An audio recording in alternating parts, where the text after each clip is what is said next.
Hello दोस्तों, स्वागत है आपका A to Z स्टोरीज पर। श्री कृष्ण ने कहा है कि जो भी आप लोग बांटोगे कई गुना ज़्यादा होके वो आपकी तरफ आएगा। फिर चाहे वो धन हो, अन्न हो, अपमान हो, शराब हो, खुशी हो, नफरत हो या प्यार हो, जो भी बांटोगे वापस तुम्हारी ही आएगा, क्योंकि कुदरत का यही नियम है। जैसे मान लो कि आप किसी को गाली निकालते हो, तो आगे से भी वो आदमी आपको 10-12 गालियां देगा ही देगा। आगे से ही आपको वो 10-12 गालियां देगा ही देगा। तो वो उसी वक्त आपकी तरफ वापस आ जाएगी जो आपने कर्म किया है। जब रावण को हंकार हुआ तो उसी वक्त वो भोलेनाथ की भक्ति से पीछे हट गया और कहने लगा कि अब मैं आपकी भक्ति नहीं करूंगा। पर उसकी जो घरवाली थी वो शिव की भक्त थी, भोलेनाथ की भक्त थी वो।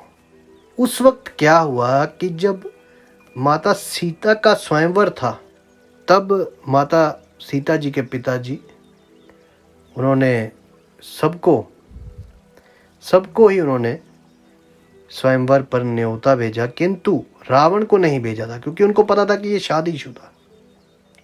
पर रावण अब इतना अहंकार में था कि वो कुछ भी ज्ञान की बात को जान नहीं पा रहा था। हालांकि वो बहुत बड़ा ज्ञानी था, किंतु अब अंधकार, जब अंत के पास जाना हो ना, तो अंधकार छा जाता है। और भक्ति तो वो पहले ही छोड़ चुका था। तो कहते हैं कि जब वो स्वयंवर के लिए तैयार हुआ ना रावण, तो मंदोदरी जो उसकी पत्नी थी रावण की, उसने रोका कि स्वामी ये गलत हो जाएगा, आप मत जाओ। किंतु कहते हैं कि रावण ने उस वक्त मंदोदरी की जो था अपमान किया था, बहुत अपमान किया था, और राज दरबार में ही किया था। तो कहते हैं कि महादेव भोलेनाथ वहां प्रकट हुए थे और उन्होंने कहा था कि रावण, तू अहंकार में अंधा हो गया है और मैं तुझे एक बात कहना चाहता हूं, अगर तूने अपनी औरत की यहीं राज्यसभा में बेइज्जती की है, अपमान किया है, तो तेरा भी अपमान अभी कुछ समय में ही तुझे मिल जाएगा। क्योंकि कर्म जो भी करता है इंसान, कर्म जो भी तुम दुनिया को दोगे वही तुमको वापस मिलेगा। प्यार दोगे तो प्यार मिलेगा, नफरत दोगे तो नफरत मिलेगी। तुमने अपमान दिया तो तुम्हें अपमान अभी मिलेगा। कुछ चीजें उसी वक्त मिल जाती हैं और कुछ चीजें कुछ समय पाकर वापस आती हैं, और वो होगा जरूर। तो रावण ने कहा कि ये आप ऐसे ही बोल रहे हैं, क्योंकि अंधकार था, अभिमान का, अहंकार का अंधकार था, भूल गया था भोलेनाथ को। तो उस वक्त जब राजा के दरबार में जहां स्वयंवर था, माता सीता का जब स्वयंवर था, तो वहां पे वो रावण गया। और वहां पे तो पहले ही था कि वो जो धनुष है वो वही उठा पाएगा जो भगवान श्री हरि के आगे जो उनके अवतार होंगे, और तो कोई नहीं उठा सकता था, विष्णु जी के जो अवतार होंगे। अब रावण पहुंच गया जी वहां। रावण पूरी अपने जोश में कि मैं तो शक्तिशाली हूं, क्योंकि ज्ञानी था, शक्तिशाली भी बहुत था, किंतु अंधकार था। अगर भोलेनाथ की भक्ति में रहता तो बात और होती।